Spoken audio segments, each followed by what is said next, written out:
Assalamualaikum warahmatullahi wabarakatuh. Kami dari kumpulan 6 akan membentangkan slide yang bertajuk Kontrak Al-Musyarakah dan aplikasinya dalam perbankan Islam. Ini merupakan senarai ahli kumpulan kami dari kumpulan 6. Yang pertama Nur Alisha binti Romzi D21113580.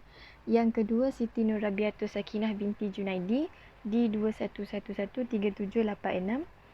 Yang ketiga Bashira binti Azman D21113424. Dan last Syahmina Asyafiqah binti Muhammad Zairani D21113643. Yang pertama pembiayaan. Terdapat 3 poin iaitu pengertian, seterusnya fungsi pembiayaan dan tujuan pembiayaan. Yang kedua musyarakah terbahagi kepada 4 poin iaitu pengertian, rukun musyarakah, bentuk-bentuk musyarakah dan syarat musyarakah. Pertama, pembiayaan. Pengertian pembiayaan. Pembiayaan atau financing ialah pembiayaan yang disediakan oleh pihak kepada pihak lain untuk menyokong pelaburan yang telah terancang, sama ada dijalankan secara individu atau oleh institusi. Yang kedua, pembiayaan merupakan aktiviti bank Islam dalam menyalurkan dana kepada pihak selain bank berdasarkan prinsip syariah dan dalam bentuk pembiayaan berasaskan amanah diberikan oleh pemilik dana kepada pengguna dana. Pemilik dana amanah kepada penerima dana bahawa dana dalam bentuk yang diberikan pasti membuahkan hasil. Assalamualaikum, nama saya Syahmina Asyafiqah. Saya akan jelaskan tentang fungsi dan tujuan penggunaan pembiayaan. Untuk fungsi pembiayaan, terdapat beberapa fungsi pembiayaan yang disediakan oleh Bank Islam kepada komuniti penerima, termasuknya yang pertama, meningkatkan gaya guna duit. Para penambang memasukkan wang mereka ke dalam bank dalam bentuk akaun semasa, simpanan dan deposit masa. Wang itu dalam peratusan tertentu. Meningkatkan kegunaannya oleh bank dalam usaha untuk meningkatkan produktiviti. Yang kedua, menimbulkan rasa semangat untuk berniaga. Setiap manusia adalah makhluk yang selalu melakukan kegiatan ekonomi, iaitu berusaha memenuhi keperluan mereka. Yang ketiga, meningkatkan kebolehgunaan barang. Pengeluar dengan bantuan pembiayaan, bank boleh menghasilkan bahan mentah menjadi bahan siap supaya utiliti menjadi kopra dan kemudian ke dalam kelapa ataupun minyak masak. Yang keempat, kestabilan ekonomi. Dalam ekonomi yang tidak stabil, ukuran kestabilan pada asasnya diarahkan kepada usaha untuk menyekat aliran inflasi dan lebih-lebih lagi untuk usaha pembangunan ekonomi, kemudian pembiayaan bank memegang kepentingan itu. Untuk tujuan penggunaan pembiayaan pula ada dua, iaitu pembiayaan pelaburan dan pembiayaan modal kerja. Untuk pembiayaan pelaburan diberikan oleh Bank Islam kepada pelanggan untuk perolehan barang modal, iaitu aset tetap mempunyai nilai ekonomi lebih dari 1 tahun. Oleh secara umumnya, pembiayaan pelaburan ini bertujuan untuk penubuhan syarikat atau projek baharu, pembangunan, pemodenan mesin dan peralatan, pembelian alat pengangkutan yang digunakan untuk kelancaran perniagaan dan saluran perniagaan. Pembiayaan pelaburan biasanya disediakan dalam nominal besar serta jangka panjang dan sederhana. Yang kedua, pembiayaan modal kerja. Digunakan untuk memenuhi keperluan modal kerja adalah hadis dalam satu pusingan perniagaan. Pembiayaan modal kerja ini diberikan dalam jangka pendek, iaitu selama 1 tahun. Keperluan yang boleh dibiayai dengan menggunakan pembiayaan modal kerja antara lain keperluan bahan mentah, kos upah, pembelian barang-barangan dan keperluan pembiayaan yang lain yang hanya digunakan selama 1 tahun serta dana yang diperlukan untuk menampung penghutang syarikat. Yang kedua, musyarakah.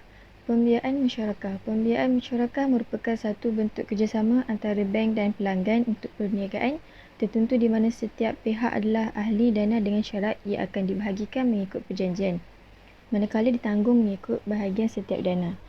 Pembiayaan ini merupakan satu bentuk pembiayaan perkongsian untung apabila pihak bank sebagai pemilik dana atau modal pengambilan bahagian sebagai rangka kongsi perniagaan membiayai pelaburan pihak lain. Rakan kongsi perniagaan mempunyai hak untuk mengambil bahagian dalam pengurusan syarikat. Seterusnya, rukun pembiayaan musyarakah. Yang pertama, ijab dan kabul.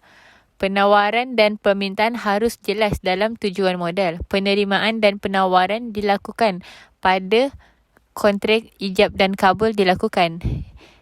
Akad haruslah dijelaskan secara bertulis.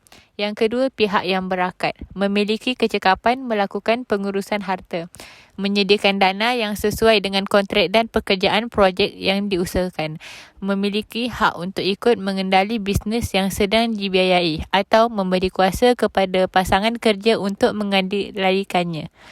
Tidak diizinkan menggunakan dana untuk kepentingan diri sendiri. Yang ketiga, objek akad, iaitu yang disebut juga sebagai ma'qud alaihi. Modal berupa wang, tunai atau aset yang dapat dinilai. Modal tetap dalam bentuk aset. Maka, aset ini sebelum kontrak harus dinilai, harus disepakati oleh masing-masing pasangan.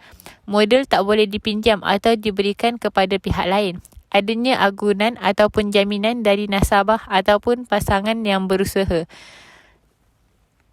Seterusnya, selain modal objek akad, iaitu kerja.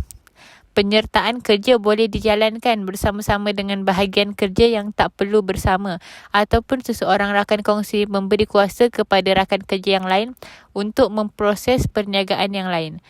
Kedudukan masing-masing haruslah dijelaskan dalam akad kontrak. Sekian.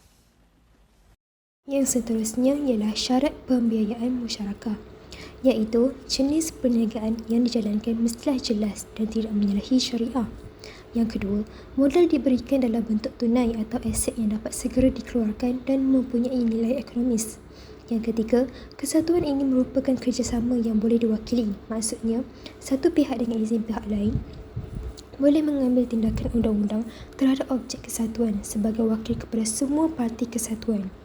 Yang keempat, pembahagian keuntungan bagi setiap pengkongsi yang berada dalam kesatuan diterangkan dalam kontrak.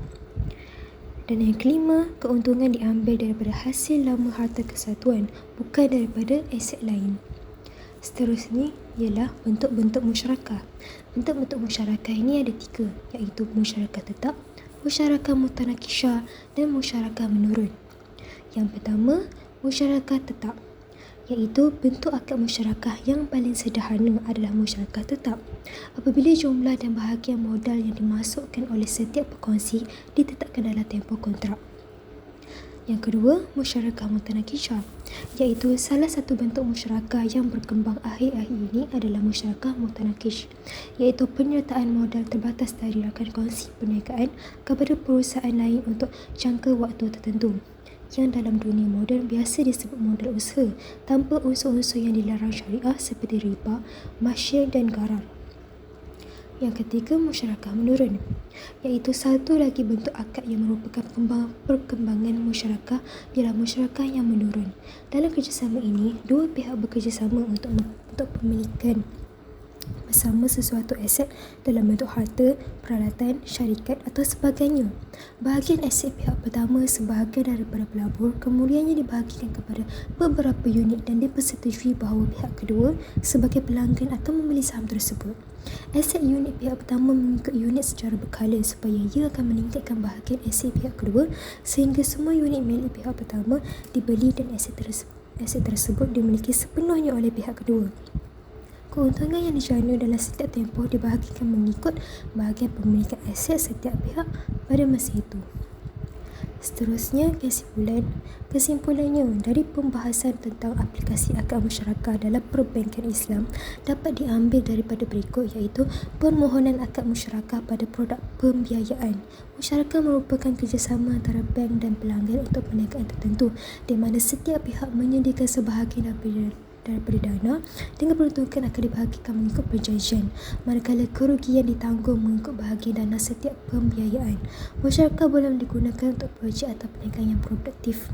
Pengurusan Bank Islam akan menerima permohonan bakal pelanggan setelah membuat analisis penilaian pembiayaan menggunakan prinsip personaliti atau karakter, kemampuan, modal, keadaan ekonomi dan jaminan.